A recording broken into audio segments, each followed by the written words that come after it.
আমি খুব স্পষ্টভাবে বলছি, আমি বেসিক্যালি এসেছি আমার একদম নিজস্ব দরকারে। কারণ আমার কলকাতার বাইরে গেলে একটা ইন্টিমেশন দিতে হয়, ফলে আমার ইন্টিমেশন লিস্ট নিয়ে আমার এখানে আসা। কিন্তু তার পাশাপাশি আরজি করের কিছু জুনিয়র ডাক্তার প্রাক্তনী তারা কয়েকদিন আগে থেকে কিছু যোগাযোগ করেছিলেন। তারা কিছু বিষয় ঊর্ধ্বতন কর্তৃপক্ষের দৃষ্টি আকর্ষণ করতে চাইছিলেন। আমি তাদের জিজ্ঞাসা করেছিলাম আমার কাছে কেন। তারা বলেছেন এই কর্মপ্রার্থীদের আন্দোলনের সময় আপনি একটু সময় দিয়েছিলেন, তাদের হয়ে চেষ্টা করেছেন, আমরা তাই আপনার কাছে এসেছি। তো তারা আমায় কিছু বলেন। আরজি কর হাসপাতালের প্রতি আমার একটা দুর্বলতা আছে। আমার বাবা মা দুজনেই সেখানে মেডিকেল স্টুডেন্ট ছিলেন। আমার জন্ম আরজি করে, আমার ঠাকুর দাদার চেম্বার এবং ওষুধের দোকান আরজি করের গায়ে ছিল। অতীতে এক্সপ্যানশনের সময় সেগুলো সব উঠে যায়। আমার একটা দুর্বলতা আছে। এই জুনিয়র ডাক্তাররা কিছু জরুরি বিষয় দৃষ্টি আকর্ষণ করেন। তো পুরোটা তো আমি বুঝতে পারিনি মেডিকেল বিষয়টা। তো আমি তাদের বলেছিলাম আর একটু ক্লারিফাই করে দিতে। তো ইন দ্য মিন টাইম এই দুর্ভাগ্যজনক মার্ডারটা ঘটে যায় এবং আমরা সবাই এদের দোষীদের বা দোষীর ফাঁসি চাই, শাস্তি চাই। এরপরে তারা আমার সঙ্গে আবার যোগাযোগ করেন। তারা কিছু বিষয় জানিয়েছেন।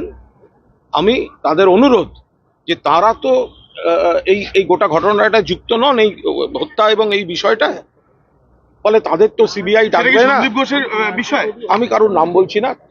ফলে তাদের তো কোনো স্ক্যাম নিয়ে হাসপাতালের ভেতরে কোনো স্ক্যাম নিয়ে আমার শেষ হওয়ার আগে যদি আপনি প্রশ্ন করেন, আমার বক্তব্য হচ্ছে যে তারা বলেন যে যেহেতু তাদেরকে তো ডাকবে না, কারণ তারা এই হত্যার ত্রিসীমানায় নেই, কিন্তু এর কিছু প্রেক্ষিত থাকলেও থাকতে পারে।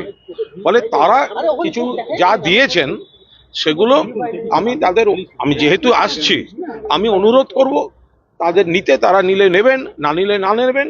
আর এই জুনিয়র ডাক্তারদের বক্তব্য তাদের পক্ষে এসে দেওয়াটা অসুবিধা। কিন্তু যদি এরা মনে করেন এই তথ্যগুলি তাদের কাজে লাগবে, তাহলে তারা ওদের সঙ্গে কন্ট্যাক্ট করলে সেগুলো দেয়া থাকছে।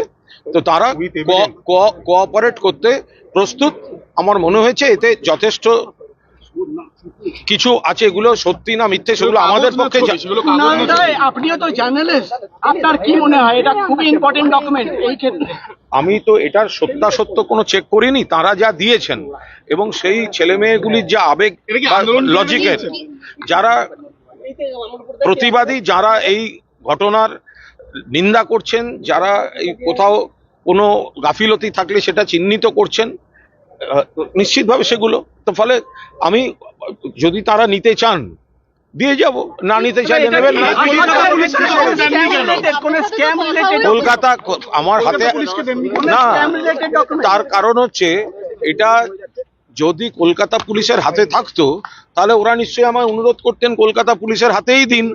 কিন্তু যেহেতু তদন্তটা শিফট হয়ে সেন্ট্রাল এজেন্সিতে চলে এসেছে, তাই তারা বলছেন আমরা তো এইভাবে গিয়ে সিজিওতে দিতে পারবো না, আপনাদের যাতায়াত থাকে, যদি হয়, যদি তারা নেন তাহলে একটু দয়া করে দিয়ে দেবেন। প্রথমের দিকে তো কলকাতা পুলিশ তদন্ত করেছে, তখন দেননি কেন? আমি তো বলতে পারবো না। তো তাদের হাতে তাদের না, ডকুমেন্টটা পুরোটা ছিল না। কারণ প্রথম যারা বলেছিলেন তারা মুখে বলেছিলেন। তো মুখে বলার উপর দাঁড়িয়ে তো আমি কাউকে দিতে পারি না। দুর্নীতি বিষয়ক, এটা আপনাকে জিজ্ঞেস করছি। এই বিষয়ে আমি কোনো মন্তব্য করি না।